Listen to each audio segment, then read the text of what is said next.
चलिए दोस्तों स्टार्ट किया जाए सेल्स ऑफ गुड्स एक्ट की सेकंड क्लास। मजेदार कॉन्सेप्ट, आपको भी मजा आएगा पढ़ने में। आज क्लास थोड़ी बड़ी नहीं होगी क्योंकि इतने बड़ा कॉन्सेप्ट है नहीं, क्लास छोटी ही रहने वाली है, बड़ी नहीं रहेगी। डेफिनेशंस है, चैप्टर 1 चलेगा कल की क्लास से, मतलब नेक्स्ट क्लास से हमारा चैप्टर 1 चला करेगा, मतलब जो अगली क्लास होगी उसमें चैप्टर 1 स्टार्ट कर देंगे हम अपना, और लगभग 5-6 चैप्टर है वो कंप्लीट कर लेंगे। Definition of contract of sale, हमें आज पढ़ना है गुड्स का मतलब क्या होता है। इसके बाद हमें वार फिंगर सर्टिफिकेट के बारे में पढ़ना है, डॉक वारंट के बारे में पढ़ना है, बिल ऑफ लेडिंग के बारे में पढ़ना है, रेलवे रिसिप्ट के बारे में हमें पढ़ना है। बस इतनी सी बातें हमें पढ़नी है, छोटी छोटी बातें, जल्दी कंप्लीट हो जाएगा। सबसे पहले हमने पिछली क्लास तक हमने क्या पढ़ा था, हाँ पिछली क्लास तक यहाँ कवर कर लिया था। आइए, document of title of goods के बारे में मैंने आपको बता दिया था। मैंने आपको 2 वर्ड का मतलब बताया था, ऑनरशिप और पोजेशन। अगर हम कोई गुड्स खरीद रहे हैं और वो फिजिकली हमारे पास आ जाता है, इसका मतलब वो पोजीशन ऑफ गुड्स हमारे पास आ गया है। और अगर हम उसके मालिक भी हो जाते हैं तो टाइटल भी हमारे पास आता है, ऑनरशिप भी हमारे पास आ जाती है। ठीक है जी। जैसे कि मान लीजिए आपने एक अपने घर से अपने गांव में एक लैंड खरीदी, आज यहां पर अपनी लैंड नहीं खरीदी, गांव में लैंड खरीदी, जहां आप रहते हो वहां नहीं, अपने दूर कहीं एक लैंड खरीदी है। क्या आप लैंड का पोजीशन अपने पास रख सकते हैं? नहीं, लैंड तो वहीं रहेगी ना, लैंड का पोजीशन आप नहीं ला सकते सर, लैंड तो वहीं है। हाँ, आप उस लैंड के मालिक हो, ऑनरशिप आपके पास रहेगी, पोजीशन नहीं रहेगा। आ जाइए, अब हम बात करते हैं सर, ऐसे ही कुछ एग्जांपल्स है टाइटल ऑफ गुड्स में, मतलब डॉक्यूमेंट की जब बात आती है ना, तो ऐसे ही कुछ एग्जांपल्स है। जैसे कि इसमें आता है एक रेलवे रिसिप्ट। रेलवे रिसिप्ट क्या होती है, आइए इसके बारे में देखते हैं। मैं आपको कुछ एग्जांपल दूंगा, वो एग्जांपल आप यहां पर लिख लीजिएगा, और बस इतनी सी बातें आपको करनी है, मैंने जगह छोड़ रखी है।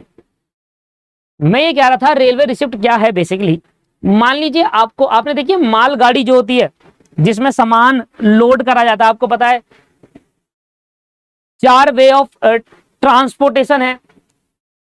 4 है, हाँ 4 ही तो है। Air transportation, rail transportation, road transportation और सी ट्रांसपोर्टेशन, वाटर ट्रांसपोर्टेशन। 4 पढ़े थे बचपन में हमने।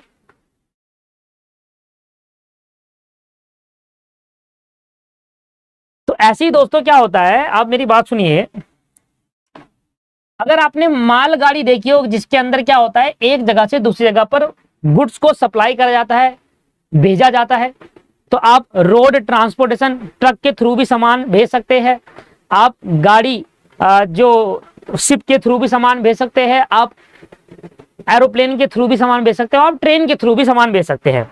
चुक चुक चुक चुक चुक रेलगाड़ी वाली जो बचपन में सीखा था हमने। तो मान लीजिए रेल का ट्रैक है, और आपने देखा होगा जहां जहां रेल होती है, जहां जहां रेल का ट्रैक होता है, वहां पर एक उसका वो भी होता है, क्या, स्टेशन।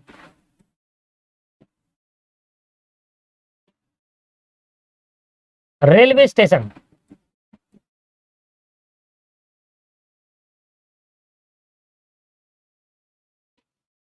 जहां पर दोस्तों रेलवे स्टेशन होता है वहां पर एक पर्सन होता है,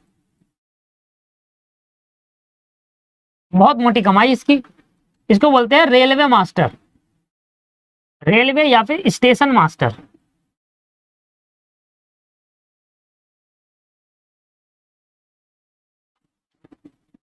इसको क्या बोलते हैं, स्टेशन मास्टर कहते हैं। अब आपको मान लो दिल्ली से मुंबई सामान भेजना है, यहां है दिल्ली और बहुत दूर जाकर है मुंबई। आपको दिल्ली से मोबाइल सामान भेजना है, गुड्स सप्लाई करने हैं, गुड्स भेजने हैं, ठीक है जी। तो अब आप क्या करते हो, रेल में आपने अपने सामान लोड करा दिया, गुड्स लोड करवा दिए। गुड्स जब आप लोड करवा लेते हो रेल के अंदर, मतलब जो ट्रेन है उस पर जब गुड्स लोड करवा लेते हैं अपने, तो गुड्स लोड कराने के बाद जो ये रेलवे मास्टर है दोस्तों, ये आपको एक रिसिप्ट देता है और कहता है आपके जितने आपने गुड्स लिखे थे, उस जो आप बता रहे हो कि इस नेचर के गुड्स है, वो आपके रेल में चढ़ चुके हो, ये लो आप एक रिसिप्ट पकड़ो कि आपके गुड्स हमने कैरी कर लिया है, अब रेल के थ्रू यहां से जाएगा। तो रेलवे मास्टर या स्टेशन मास्टर हमें क्या देता है, रिसिप्ट देता है, और ये रिसिप्ट देकर ये अश्योर करता है कि हमने गुड्स अपनी रेल पे चढ़ा दिया। अगर कोई बोले कल को ये बोलता है कि भाई नहीं हमने तो कोई गुड्स आपके रेल पे चढ़ाई नहीं, ट्रेन में कोई गुड्स चढ़े नहीं, तो हम उसको रिसिप्ट दिखा सकते हैं। तो जब भी हम गुड्स लोड करवाते हैं, लोड कराने के बाद स्टेशन मास्टर हमें एक रिसिप्ट देता है और कहता है आपके गुड्स लोड हो चुके, अब ये पहुंच जाएगा। तो इसको बोलते हैं रेलवे रिसिप्ट। क्या बोलते हैं इसको, रेलवे रिसिप्ट कहते हैं। सिंपल है या नहीं है, रेलवे रिसिप्ट कहा जाता है, सिंपल। तो ये भी एक तरीके का डॉक्यूमेंट ऑफ टाइटल है, रेलवे रिसिप्ट भी एक तरीके का डॉक्यूमेंट ऑफ टाइटल होता है।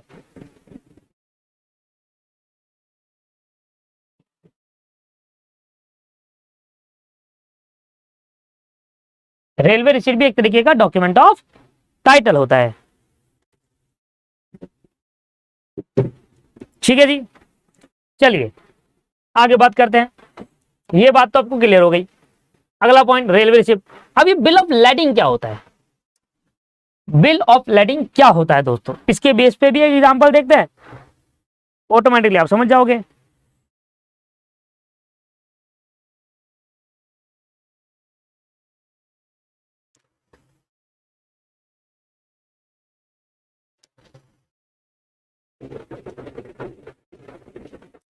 आओ छोटी छोटी बातें हैं, इसको सीख लेते हैं, बाकी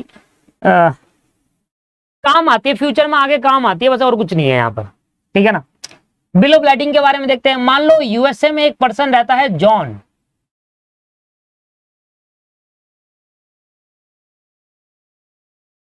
और इंडिया में आप रहते हो।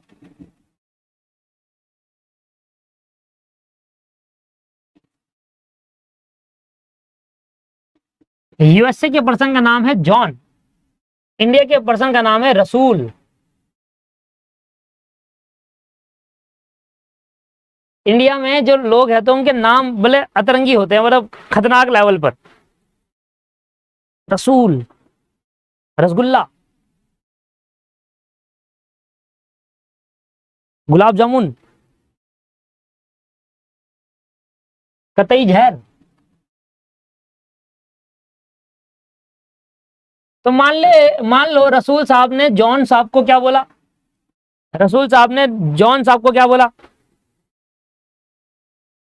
उसने बोला कि भैया ऐसा है, सॉरी जॉन ने रसूल को बोला कि भैया आपके वहां ना बासमती राइस बहुत फेमस है, आप मुझे वो दे दीजिए बासमती राइस।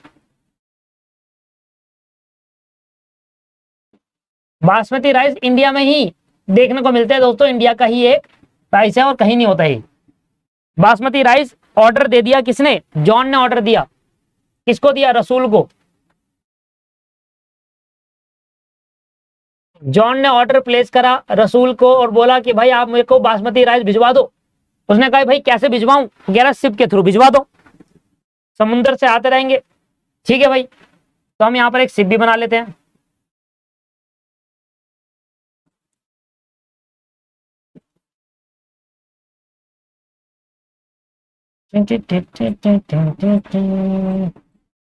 ये लो भाई शिप लो। पानी के बिना शिप का क्या काम, पानी भी लो। आज क्लास में कुछ भी नहीं कराना, टाइम पास करना थोड़ा। ये लो शिप, पानी पानी पानी पानी पानी हो गया, पानी पानी, टाइटैनिक बिल्कुल। अब यहां पर क्या हुआ, रसूल गया, जहां पर शिप लोड होते हैं उसको कहते हैं पोर्ट। पोर्ट कहां कहते हैं, जहां पर शिप बिल्कुल जमीन के किनारे आ जाते हैं वो कहते हैं पोर्ट। जैसे कि मुंबई में एक पोर्ट है, मुंबई पोर्ट कहते हैं, गोवा पोर्ट कहते हैं, जो शिप जमीन के किनारे आ जाते हैं उनको पोर्ट कहते हैं, और वहीं से लोड होकर जाते हैं जहां जाना होता है, यूएसए जहां भी जाना होता है वहां से जाना होता है, काफी दिन भी लग जाते हैं। तो मान लीजिए मुंबई पोर्ट में रसूल भाई मुंबई पोर्ट में रहते हैं, तो मुंबई पोर्ट में जाकर ये गए और बासमती राइस का जो ऑर्डर जितना दिया था वो इन्होंने शिप के अंदर लोड करवा दिया। Loading complete.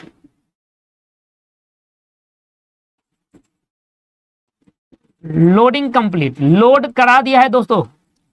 अब लोड कराने के बाद जो शिप का ऑनर है दोस्तों, ऑनर ऑफ शिप, वो क्या देगा, वो एक रिसिप्ट देगा किसको, रसूल भाई को। और रसूल भाई से कहेगा कि भाई तुम्हारे जो प्रोडक्ट है वो हमारी शिप के अंदर लोड हो चुका, और ये रिसिप्ट को हम क्या कहते हैं? बिल ऑफ लैडिंग कहते हैं। बड़ा सिंपल सा कॉन्सेप्ट है, bill of lading, bill of lading.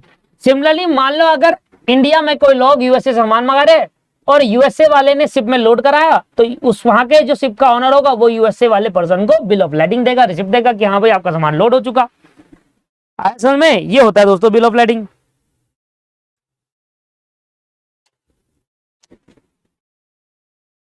Clear हो गया? कोई पॉइंट दिक्कत नहीं सर? शिप में जब मैं लोड कराता हूं तो लोड कराने के बाद मुझे रिसिप्ट भी तो मिलनी चाहिए कि मैंने अपने सामान लोड कर दिया भाई। कल को मेरे पास प्रूफ होना चाहिए कि हाँ हाँ मैंने सामान लोड करा था। कल को कोई ये कहते कि तुम्हारा सामान तो है ही नहीं, ये देखो भाई रिसिप्ट, ये रही, बिल ऑफ लैडिंग बोलते हैं उसको। क्या कहते हैं? Bill of lading.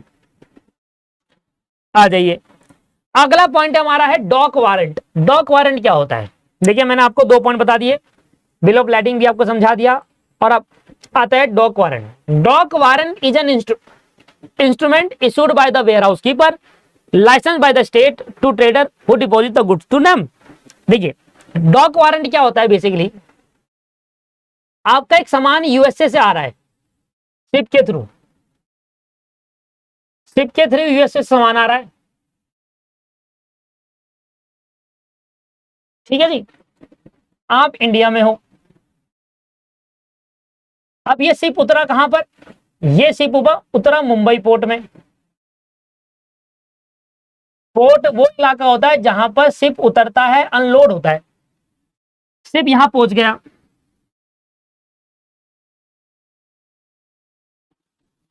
ठीक है जी। यहां पर अनलोडिंग होना चालू हुई,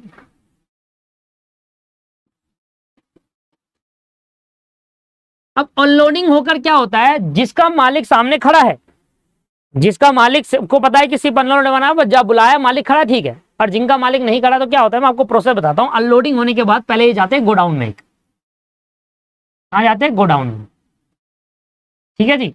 गोडाउन में जाकर इन सभी शिप के अंदर करता है टैक्स, जिसको बोलते हैं कस्टम ड्यूटी। अगर बाहर से आ रहा होता है तो एक इंपोर्ट टैक्स कटता है, तो वो देना होता है गवर्नमेंट को। तो ये गोडाउन पे जाता है, तो गोडाउन में सारे के सारे जो गुड्स अनलोड हुए गोडाउन में स्टोर होते हैं। ये गुड्स सारे के सारे गोडाउन में स्टोर होते हैं। तो स्टोर कीपर क्या करता है? जब ये शिप यहाँ पर अनलोड होता है, अनलोड होने के बाद ये गोडाउन में जाता है, तो स्टोर कीपर एक रिसिप्ट देता है उस पर्सन को जिस पर्सन ने ये शिप, ये सामान भिजवाया। तो स्टोर कीपर एक रिसिप्ट देगा कि आपके गुड्स वेयर हाउस में स्टोर है, हमारे पास है, ये लो एक रिसिप्ट। तो एक रिसिप्ट ये इशू करता है, और जो ये रिसिप्ट इशू करता है उसको हम क्या कहते हैं? डॉक वारंट कहते हैं। सभी का अपना अपना मीनिंग है, सभी का अपना अपना एक मीनिंग है। सिंपल सी बात है, जब शिप में लोड कराएंगे तो उस टाइम की रिसिप्ट को बिल ऑफ लैडिंग कहेंगे। जब शिप का जो गुड्स है वो वेयर हाउस में अनलोड कराएंगे, स्टोर रखेंगे, तो वो जब रिसिप्ट देगा तो वो डॉक वारंट कहलाएगा। रेल में ट्रेन के अंदर लोड कराएंगे तो वो रेलवे रिसिप्ट मिल जाती है हमें। इस तरीके से अपने अपने सबके मतलब है, अपनी अपनी रिसिप्ट के नाम है और कुछ नहीं। इसके बाद अगला पॉइंट आ जाता है कि देखो क्या लिखा है? डॉक वारंट एक ऐसा इंस्ट्रूमेंट होता है जो इशू करता है वेयर हाउस कीपर। जो वहां का वेयर हाउस का कीपर होगा वो एक इशू करेगा रिसिप्ट, और उस रिसिप्ट को डॉक वारंट कहा जाएगा, क्योंकि आपके गुड्स उसके अंदर स्टोर है। अब यूएसए, अब जो पर्सन उस रिसिप्ट को दिखाएगा बाद में, वो गुड्स ले जाएगा, अपना टैक्स कट जाएगा उसका, और वो गुड्स ले जाएगा। सिंपल सिंपल चीज है। ये भी शिप के लिए है, शिप के लिए नहीं है, बेसिकली ये वेयर हाउस के लिए है दोस्त। शिप के लिए क्यों हुआ? शिप में से माल उतर के जब वेयर हाउस में जाएगा तो वेयर हाउस कीपर कहेगा कि हाँ आपके गुड्स स्टोर हो चुके हैं, ये लो रिसिप्ट दे दो मुझे। तो वो जो रिसिप्ट देगा उसको कहेंगे डॉक वारंट। अगला पॉइंट आता हमारा वार फिंगर सर्टिफिकेट। देखिए वार फिंगर सर्टिफिकेट एक ऐसा पर्सन है, वार फिंगर एक ऐसा पर्सन है, जब भी देखो ये और ना डॉक वारंट सिमिलर नेचर के होते हैं। डॉक वारंट में ये बताता है कि आपके गुड्स स्टोर है, इतनी कहानी होती है। आपके गुड्स अगर वेयर हाउस में स्टोर होंगे तो हम आपको रिसिप्ट देंगे कि ये आपके गुड्स वेयर हाउस में स्टोर हो गए। कौन सा गुड्स है, किस नेचर का है, रजिस्टर में एंट्री करना, ये सब काम होता है वार फिंगर का। तो मान लीजिए आपके मुंबई पोर्ट में एक वेयर हाउस बने होते हैं जहां पर टैक्स वेक्स कटता है, वहां पर आपने अपने गुड्स स्टोर करवा रखे हैं, तो आपको दो सर्टिफिकेट मिलेगा। एक सर्टिफिकेट मिलेगा वार फिंगर सर्टिफिकेट और एक सर्टिफिकेट मिलेगा डॉक वारंट। डॉक वारंट वो सर्टिफिकेट है जो आपको सिर्फ ये एश्योर करता है कि आपके गुड्स स्टोर है, आपके भी इस वेयर हाउस में गुड्स पड़े हैं। अब कौन से गुड्स है, कैसे नेचर के है, कितने क्वांटिटी के है, ये सारी डिटेल के लिए एक अलग सर्टिफिकेट मिलता है जिसको कहते हैं वार फिंगर सर्टिफिकेट। ये वाली बात है। तो personnel in charge of receiving and registering goods in a port on behalf of carrier, the wharfinger signature of the shipping and notes assure the shipper that it can be proceed to draw up a bill of lading. Wharfinger कौन होता है? एक ऐसा person जो in charge होता है, charge में रहता है। चार्ज मतलब वो चार्ज वाला चार्ज नहीं कि चार्ज लगा दिया, चार्ज मतलब ड्यूटी में।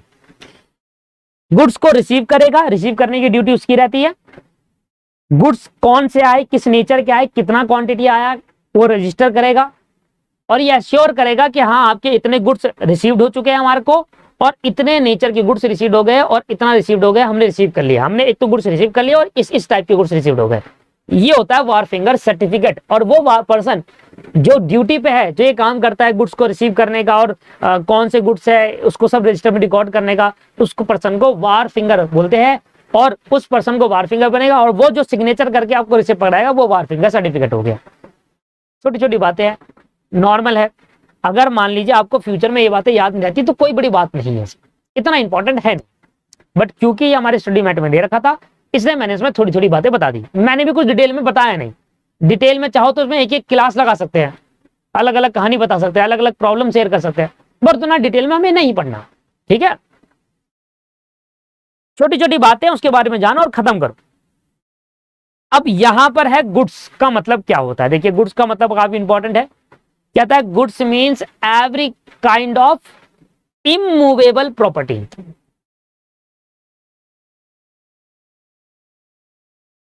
Sorry, goods means every kind of movable property. Immovable कहां से आ जाएगी? अब मेरी बात को ध्यान समझेंगे। पहले तो ये समझो मूवेबल प्रॉपर्टी और इमूवेबल प्रॉपर्टी में डिफरेंस क्या होता है। प्रॉपर्टी, इधर जब वर्ड लग रहा है ना प्रॉपर्टी, उसका मतलब गुड्स है, याद रखिएगा ना। गुड्स से हो सकता है या फिर कोई भी चीज हो सकती है जो इमूवेबल नेचर की हो और जो मूवेबल नेचर की। अब ये इमूवेबल प्रॉपर्टी या मूवेबल प्रॉपर्टी क्या होती है, पहले प्रॉपर्टी की बात कर लेते हैं। मुझे एक बात बताओ, आपका घर में दो चेयर रखी है। सबसे पहले ये समझिए कि मूवेबल प्रॉपर्टी और इमूवेबल प्रॉपर्टी क्या है, ठीक है ना। उसके बाद में आगे की चर्चा करूंगा, गुड्स की डेफिनेशन आपके साथ शेयर करूंगा। सबसे पहले दोस्तों आप ये बताइए, सबसे पहले आप ये बताइए कि गुड्स, ये बताइए कि आपके घर मान लो शिफ्ट हो रहा है और आपके घर में दो चेयर पड़ी है। जब आप अपना घर शिफ्ट करते हैं तो वो दो चेयर उठाकर दूसरी जगह रख सकते हैं। क्या वो मूव कर सकती है चेयर? चेयर मान लो एक प्रॉपर्टी है, तो क्या वो चेयर मूव हो जाएगी इजीली? यस। क्या मूव करते वक्त वो चेयर टूटेगी? कहीं से नहीं टूटेगी। तो ऐसे गुड्स जिनको एक जगह से दूसरी जगह पर मूव कर दिया जाता है, मूव कर सकते हैं विदाउट वियर एंड टियर, बिना टूट फूट के उनको मूव करा जा सकता है, उनको मूवेबल गुड्स कहते हैं। क्या कहते हैं? मूवेबल गुड्स या मूवेबल प्रॉपर्टी। अगर ऐसे गुड्स जिनको बिना टूट फूट के क्या करा जाए, एक जगह से दूसरी जगह पर शिफ्ट कर सकते हैं, उनको मूवेबल कहते हैं, और जिनको नहीं कर सकते उनको इमूवेबल कहते हैं। जैसे कि फॉर एग्जांपल आपके घर में फैन लगा हुआ है, आपके घर में लाइट लगी हुई है, मैं उसको निकालूंगा और दूसरी जगह प्लेस कर सकता हूं, ये एक मूवेबल प्रॉपर्टी है। फैन मेरी मूवेबल प्रॉपर्टी है, लाइट मेरी मूवेबल प्रॉपर्टी है। ये पैनल जिसमें मैं पढ़ा रहा हूं, कल को मैं अपना घर शिफ्ट करता हूं या मैं अपना स्टूडियो शिफ्ट करता हूं इन फ्यूचर, तो मैं इसको इजीली निकालूंगा, बिना टूट फूट के ले जाऊंगा, आपको कहीं पे लगा दूंगा। अब ऐसा नहीं कि आप दो चेयर ले जा रहे थे, डांस करते हुए जा रहे, मेरे चला मैं चला और गिर गए और टूट गई चेयर, वो आपकी गलती से दोस्त। एक जगह से दूसरी जगह शिफ्ट करने में टूट फूट नहीं होती, वो आपकी जगह में। आपके घर में एसी लगा हुआ है, आपने एसी निकाला और आराम से उसको इजीली कैरी करके ले गए कहीं और पर, तो भाई ऐसी प्रॉपर्टी जिनको एक जगह से दूसरी जगह पर शिफ्ट कर सकते हैं बिना उनके टूटे फूटे, तो उसको हम कहते हैं मूवेबल प्रॉपर्टी। अब इमूवेबल क्या हुई? इमूवेबल होगी जिनको हम शिफ्ट करते वक्त टूट सकती है या शिफ्ट कर ही नहीं सकते। जैसे कि क्या? जैसे कि भाई घर, होम। अब ये लकड़ियों के घर तो होते नहीं है इंडिया के अंदर कि यूं उठाया और यूं उठा के कहीं और रख दिया, भाई ये तो पत्थरों के घर है, इनको तोड़ना पड़ेगा एक जगह से, तब जाकर दूसरी जगह बनाना पड़ेगा, तो ये शिफ्ट हो ही नहीं सकते। तो भैया लैंड एसेट्स जैसे कि घर बिल्डिंग ये शिफ्ट नहीं की जा सकती, ये हो गई इमूवेबल प्रॉपर्टी, इनको नहीं मूव करा जा सकता। तो ऐसे गुड्स, ऐसी प्रॉपर्टी जिनको एक जगह से दूसरी जगह पर ट्रांसफर कर सकते हैं बिना वियर और टीयर के, तो वो मूवेबल प्रॉपर्टी हो गई। और ट्रांसफर या तो नहीं कर सकते, अगर करेंगे तो टूट फूट हो जाएगी, तो फिर वो इमूवेबल प्रॉपर्टी हो गई। बताइए सर, इतनी बात क्लियर है? पढ़िए। गुड्स मींस एवरी काइंड आना चाहिए था, यहां पर शॉर्ट लिखा है, गलत है। Goods means every kind of movable property. इधर जो गुड्स है उसका मतलब क्या है? हर वो मूवेबल प्रॉपर्टी जिसको एक जगह से दूसरी जगह ट्रांसफर करा जा सकता है विदाउट वियर एंड टियर, उसको हम सेल्स ऑफ गुड्स एक्ट में गुड्स मान लेंगे, हमारे लिए वो गुड्स है।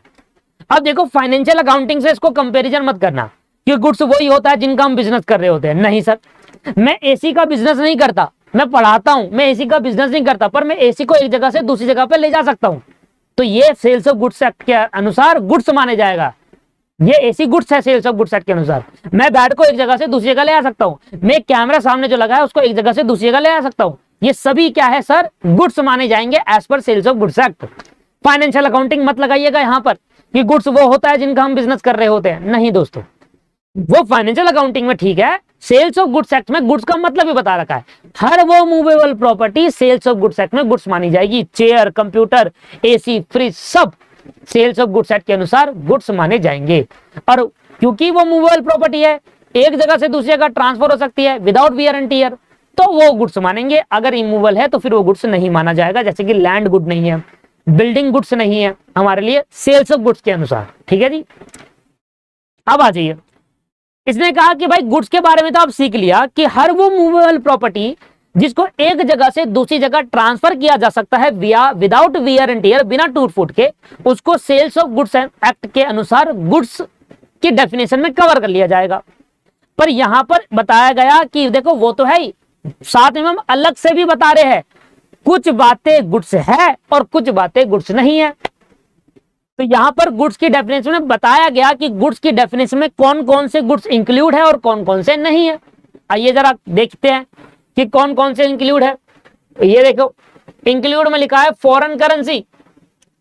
देखिए फॉरेन करेंसी जैसे कि डॉलर, अब डॉलर अगर आप यहां ले आओगे तो इसका कोई यूज है ही नहीं, उसको आप बेच सकते हैं, उसको आप आरबीआई को देकर अपना पैसा ले सकते हैं, तो यहां पर ट्रांजैक्शन हो रही है नहीं हो रही? यस, डॉलर में डीलिंग कर सकते हैं।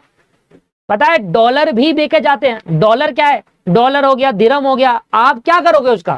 मेरे पास भी पड़ा है एक, पता नहीं क्या पड़ा था, मेरे को याद, कल दिखाऊंगा आपको मैं, मेरे पास भी एक पड़ा है, उसका मैं क्या कर लूंगा? कुछ भी नहीं है, मेरा यूज का है ही नहीं वो। ठीक है सर, मैं दिखाता हूं आपको, यहीं पर होगा।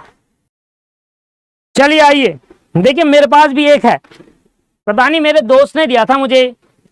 अब ये क्या है? करेंसी है, ये फॉरेन करेंसी है, पता नहीं कौन सा, पता है आपको कौन सा है ये?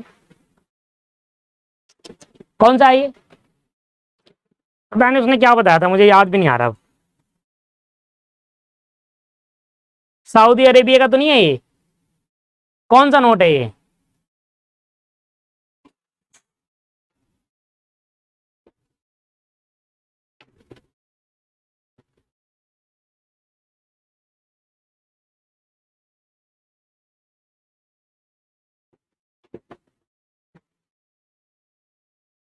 क्लोज करके दिखाऊं आपको, कौन सा है ये? और पता है नोट ये बड़ा अजीब है नोट है, फटेगा नहीं है, फटेगा क्या? फटेगा नहीं भाई, फट नहीं रहा।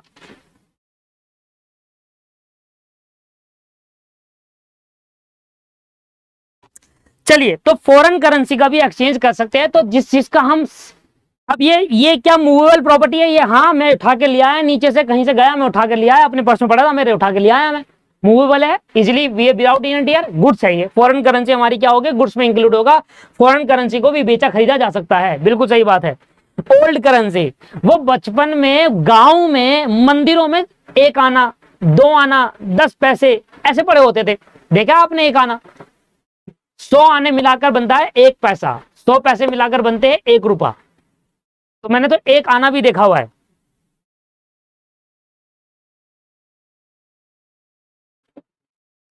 10 पैसे, 50 पैसे, 1 पैसे, अठन्नी चवन्नी जो मिलती थी पहले 25 पैसा, तो वो भी चला करती थी। पहले 25 पैसा चल रहा है, मैंने खुद ने 10 पैसा चलाया हुआ है, 10 पैसे की खरीदारी करी है मैंने एक टाइम पे, उससे पहले से नहीं करी, पर 10 पैसा मैंने चलाया है, उसमें एक टॉफी तो खरीदी है मैंने।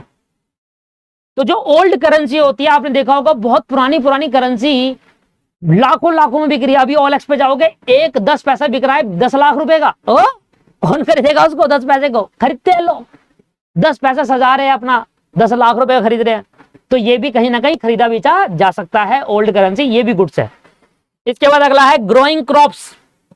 ग्रोइंग क्रॉप्स का मतलब है कि वो घास, देखा होगा आपने, घास उगती है उसको काट कर लोग अपनी छतों में ले जाते हैं और लगाते हैं सजावट के लिए। तो जो घास है वो क्या है? बिक रही है, सेल्स एंड परचेज हो रहा है उसका, वो भी गुड्स माना जाएगा। इसके बाद वाटर, पानी। देखो किसी ने सोचा था पानी भी खरीदेगा कोई? कोई सोच सकता है कि यार पानी बिकता है? पानी, जबकि पूरी भारत, पूरी दुनिया में इतना पानी है। यस, पानी भी सेल आउट हो रहा है। बिस्लेरी की बोतल में अलग अलग आती है, बिस्लेरी, बिलहरी, बिसली। एक्वाफिना की बोतल में एक्वाफाइन, कुछ भी बना रहे हैं, बिलसैरी। ठीक है जी। अच्छा, घास वाला में यहां पर था क्या? ठीक है जी। देखो घास के बारे में, घास, जो घासें होती है ना, जो हरी हरी घासें जो छत में लगाते हैं, वो तो यहाँ हो गया। ग्रोइंग क्रॉप्स का मतलब है उगती फसल। ये भी एक वही तरीके की फसल है जो, जैसे कि गेहूं उगते हैं, बेचे जाते हैं, गेहूं भी हमारे लिए गुड्स माने जाएंगे। गेहूं उगती फसल है, फसल उगाएंगे, उसको उगाना पड़ता है, फसल बढ़ती है, फिर गेहूं आते हैं। जितने भी उगती नेचर की फसल, जो फसल ग्रो होती है, फिर उसको काट कर बेचा जाता है। अब कुछ भी ले लो, जितने भी वेजिटेबल्स होते हैं वो ऐसे ही होते हैं, उगाते हैं, काट कर भी बेचते हैं, वो आ गया ग्रोइंग क्रॉप में। घास आपको पता है, गैस सिलेंडर वो भी खरीदा बेचा जा सकता है, वाटर खरीदा बेचा जा रहा है। ठीक है जी। गुडविल भी बेची जा रही है। बताओ हालत देखो, ट्रेडमार्क बिक रहे हैं, कंपनी के नाम, कंपनी के शेयर, कंपनी के स्टॉक, कंपनी का गुडविल ब्रांड, वो सब बिक रहा है। स्टैंडिंग टिम्बर क्या हो गया? स्टैंडिंग टिम्बर क्या हो गया बताओ? टिम्बर मतलब लकड़ियां।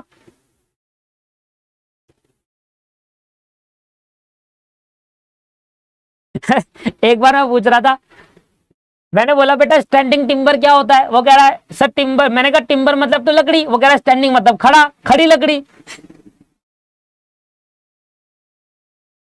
वो कहने लगा खड़ी लकड़ी।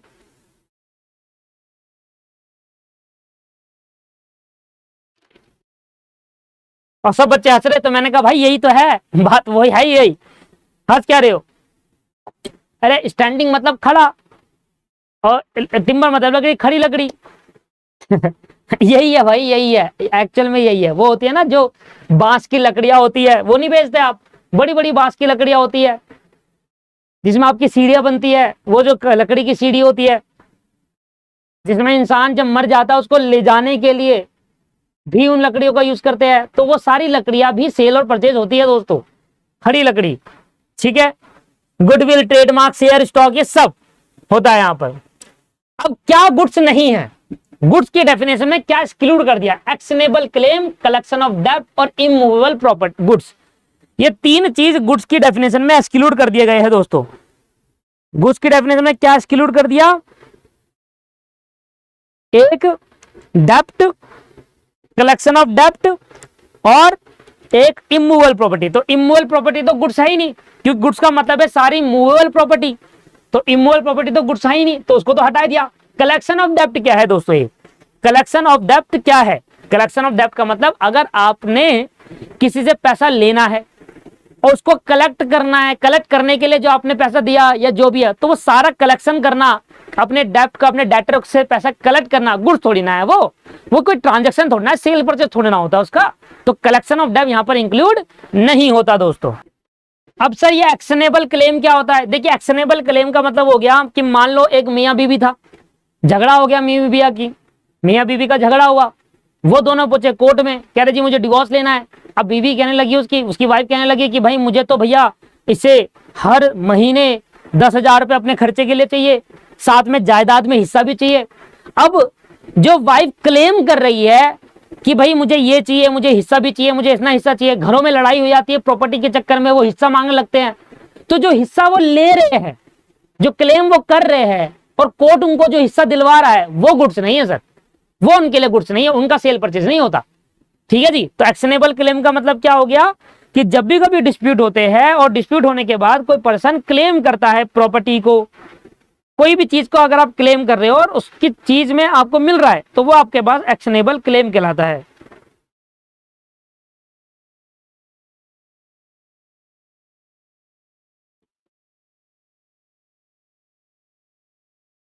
ठीक है जी, वो गुड्स नहीं माने जाएंगे।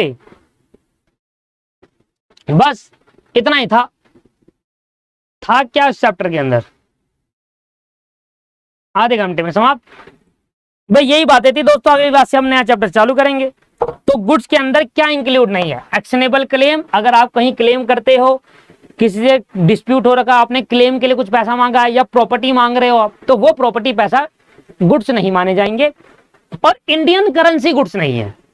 आप कह रहे हो कि बेटा 10 रुपए ले ले और 10 रुपए दे दे, सर ये तो sale of purchase of Indian currency है। अरे 10 रुपए के बदले में 10 रुपए दे रहा है, ये कौन सा सेल ऑफ परचेज है? तो इंडियन करेंसी गुड्स नहीं माना जाएगा, है ना। फॉरेन करेंसी या ओल्ड करेंसी, ओल्ड जो अब नहीं चल रही, जो अब नहीं चल रही, वो गुड्स है। पर सर इंडियन करेंसी गुड्स नहीं है। इंडिया की जो करेंसी है, जो अभी करंटली चल रही है इंडियन करेंसी, जो न्यूली अभी एक्टिव है, वो गुड्स के अंदर इंक्लूड नहीं होगा। कि मैं उससे बोलूं भाई 100 रुपए के बदले में कितने देगा तू मुझे, 100 रुपए ले लियो, तो फिर क्या फायदा, किस 100 रुपए के बदले में कोई 50 थोड़ा लेगा यार। तो इंडियन करेंसी में सेल और परचेज नहीं की जा सकती। बाकी सभी चीजें गुड्स माने जाएंगे। जिसका सेल और परचेज होता है वो सब गुड्स है, जिसका सेल और परचेज होता है वो सब गुड्स है। पुरानी करेंसी, इंडिया की पुरानी करेंसी बिकती है, महंगी महंगी बिकती है, वो भी गुड्स है। फॉरेन करेंसी बिकती है, वो भी गुड्स है। बिटकॉइंस बिकते हैं, वो भी गुड्स है। बिटकॉइन तो है ही नहीं फिजिकल फॉर्मेट में, बिटकॉइन तो फिजिकली है ही नहीं दोस्त, तो वो गुड्स कैसे होंगे? वो तो ऑनलाइन है, एक बस चल रहा है अपने आप से, सर्वर है बिटकॉइन। ठीक है जी, बस खत्म हो गया, कुछ है ही नहीं और इसके अंदर। चैप्टर खत्म, मतलब पहला चैप्टर खत्म नहीं हुआ, पहला चैप्टर तो अब स्टार्ट होगा। अभी तक तो सिर्फ बेसिक था सेल्स ऑफ गुड्स एक्ट का। ये रहा हमारा फर्स्ट चैप्टर, जो कि हम अपनी कल की क्लास में या नेक्स्ट क्लास में इसको कवर करेंगे। ठीक है जी, क्लास को यहीं समाप्त करेंगे। Bye bye, take care, have a nice day.